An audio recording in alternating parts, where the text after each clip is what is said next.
masih dilepaskan itu. Cacing teram lah kuat.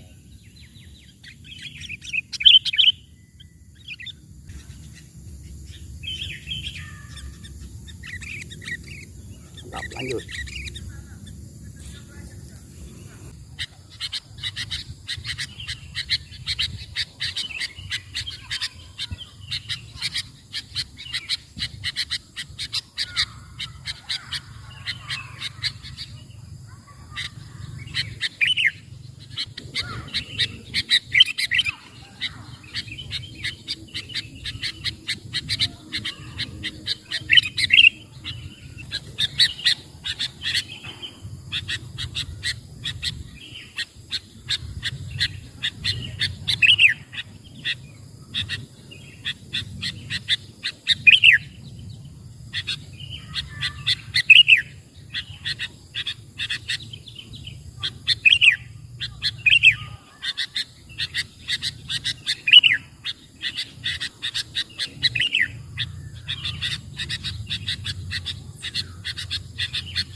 Oke sobat migat, demikian dulu video dari kita.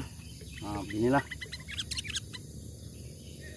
keseharian saya cara melatih kutilang agar pada saat dipiketkan itu akan lebih gacor. Jadi harus sering dirantingkan atau ditempatkan di semak belukar agar ia pada saat dipiketkan performanya tetap terjaga dan selalu gacor. Oke sobat, sekian dulu video dari kita. Terima kasih yang sudah bantu like, komen, dan subscribe-nya. Semoga terhibur.